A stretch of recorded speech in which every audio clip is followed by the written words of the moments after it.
Bismillahirrahmanirrahim. Assalamualaikum warahmatullahi wabarakatuh. Hamdan wa syukran thayyiban lillah, salatan wa salaman ala rasulillah, amma ba'd. Apa kabar brota, sista, dan jemaah yang dirahmati oleh Allah Subhanahu wa taala?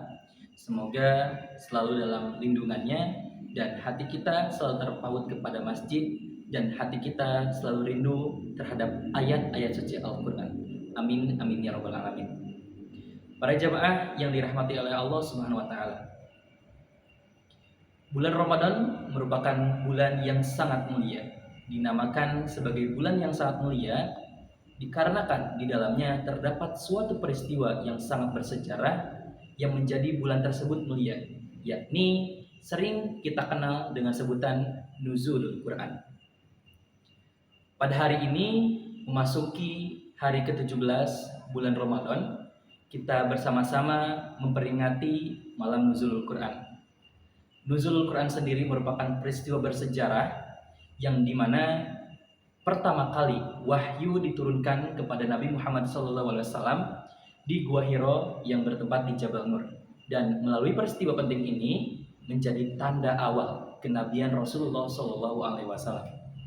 Allah Subhanahu wa taala berfirman dalam Quran surat Al-Baqarah ayat 185, yakni mengenai nuzulul Quran, mengenai fondasi dasar, menguatkan kenapa bulan suci Ramadan disebut dengan ataupun disebut sebagai bulan yang paling mulia, yang berbunyi A'udzubillahi minasyaitonir rajim. Bismillahirrahmanirrahim.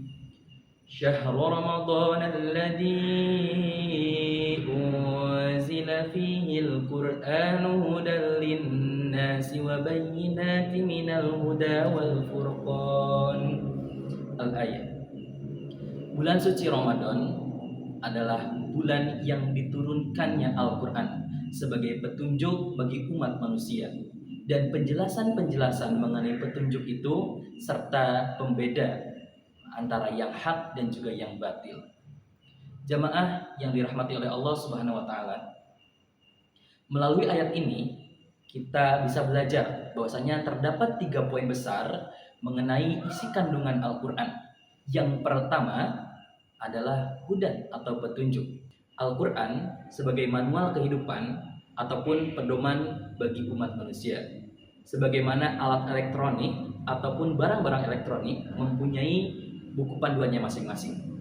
Manusia memiliki Al-Quran agar hidupnya tidak rusak, tidak hancur di dunia maupun di akhirat. Kemudian yang kedua yakni ada bayinat ataupun penjelasan. Petunjuk Allah Subhanahu wa taala tidak samar-samar. Di dalam Al-Quran semuanya terperinci, dijelaskan secara detail bagaimana seharusnya kita berkehidupan yang baik, berakhlak yang baik, berkeluarga, dan juga bermuamalah-muamalah lainnya. Dan yang ketiga yakni ada furqan atau pembeda. Nah, pada furqan ini merupakan aspek yang paling penting karena kita harus bisa untuk memilah dan memilih mana yang hak dan yang batil, mana yang benar dan mana yang salah, mana yang hal tersebut itu bermanfaat dan mana yang hanya sekedar tren sesaat. Hadirin yang dirahmati oleh Allah Subhanahu wa taala. Nuzulul Quran merupakan momen penting dan juga menuntut kita untuk mengkhatamkan bacaannya, ya, menuntut kita untuk terus mengkhatamkan bacaannya. Tetapi di luar itu, Nuzulul Quran sendiri lebih dari sekedar mengkhatamkan bacaannya, menuntut kita untuk mengkhatamkan pemahaman dan juga pengamalan dalam kehidupan kita sehari-hari. Hadirin jemaah yang dirahmati oleh Allah Subhanahu wa taala, sebagai penutup marilah kita jadikan momentum ini sebagai momen untuk terus menjalin kedekatan dan juga momen untuk mendekatkan diri kepada Allah dan juga Al-Qur'an. Jangan sampai Al-Qur'an disimpan di rak sehingga berdebu, tetapi bukalah ia, bacalah ia, dan biarkan ayat-ayat suci Al-Qur'an menyinari dalam setiap kegelapan yang ada dalam hati kita. Barakallahu li wa lakum fil Qur'anil azim wa nafa'ani wa iyyakum bima fihi minal ayati wa dzikril hakim. Aqulu qouli hadza astaghfirukum. Wassalamualaikum warahmatullahi wabarakatuh.